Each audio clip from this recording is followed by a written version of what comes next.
శ్రీవారి భక్తులకు టీటీడీ మరో గుడ్ న్యూస్ అందించింది. వీఐపీ బ్రేక్ దర్శనానికి కేటాయించే టికెట్ల అంశంలో కీలక నిర్ణయం తీసుకుంది. ఇకపై శ్రీవారి వీఐపీ బ్రేక్ దర్శనానికి కేటాయించే టికెట్లను భక్తులు ఆన్లైన్లోనే అందించేలా చర్యలు చేపట్టింది. ప్రస్తుతం ఎంబీసీ 34లోని కౌంటర్ వద్ద టికెట్ల కోసం రద్దీ నెలకొంటుంది. గంటల కొద్దీ భక్తులు క్యూ లైన్లలో వేచి చూస్తున్నారు. దీనిపై కొందరి భక్తుల్లో అసంతృప్తి వ్యక్తమవుతున్న కారణంగా టీటీడీ నూతన విధానానికి శ్రీకారం చుట్టింది. గజం కేవలం 23,000 రూపాయలతో 165 గజాల భూమి కేవలం 38 లక్షలు మాత్రమే. సిఫార్సు లేఖలు అందజేసిన భక్తుల సెల్ ఫోన్లకే ఓ లింకుతో కూడిన మెసేజ్ ను పంపుతారు. భక్తులు ఆ లింకు క్లిక్ చేసే పేమెంట్ ఆప్షన్ వస్తుంది. అక్కడ ఆన్లైన్ లో నగదు చెల్లిస్తే టికెట్ డౌన్లోడ్ చేసుకోవచ్చు.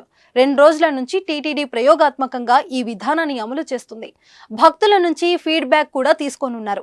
ఆ తర్వాత పూర్తి స్థాయిలో నిర్ణయం తీసుకోనున్నారు. దీనివల్ల చాలా మందికి ఊరట కలిగి ఉంది. టీటీడీ నిర్ణయంపై భక్తులు హర్షం వ్యక్తం చేస్తున్నారు. మరోవైపు ఫిబ్రవరి 15, 16, 17 తేదీలలో సర్వదర్శనం టైం స్లాట్ టికెట్లను రద్దు చేయనున్నట్లు టీటీడీ ఈవో ధర్మారెడ్డి వెల్లడించారు.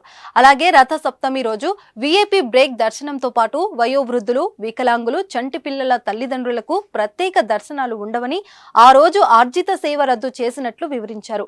మరోవైపు ఈ నెల 16న రథ సప్తమి పర్వదినాన్ని ఘనంగా నిర్వహించేందుకు టీటీడీ విస్తృత ఏర్పాట్లు చేస్తుంది.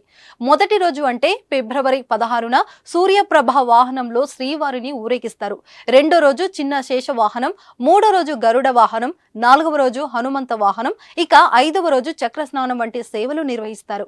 6వ రోజు కల్పవృక్ష వాహన సేవ, చివరిగా 7వ రోజు సర్వభూపాల వాహన సేవలతో మలయప్ప స్వామిని శ్రీదేవి, భూదేవి సమేతంగా ఊరేగిస్తారు. రథ సప్తమి సందర్భంగా భక్తులకు సకల సౌకర్యాలు అందించే విధంగా అధికారులు ప్లాన్ చేస్తున్నారు. ఉదయం నుండి రాత్రి వరకు గ్యాలరీలలో వాహనాలను తిలకరించడానికి వేచి ఉండే భక్తులకు తాగునీరు, మజ్జిగ, సాంబార్ అన్నం, పెరుగు అన్నం, పులిహోర, పొంగలి వంటి అన్న ప్రసాదాలను నిరంతరాయంగా పంపిణీ చేయాలని ఈవో ధర్మారెడ్డి అధికారులకు ఆదేశించారు. శ్రీవారి సేవకుల సహకారంతో ఎప్పటికప్పుడు తాగునీరు అందించాలని ఆరోగ్య శాఖ అధికారులు సూచించారు. మెరుగైన పారిశుద్ధ్య చర్యలు చేపట్టాలన్నారు.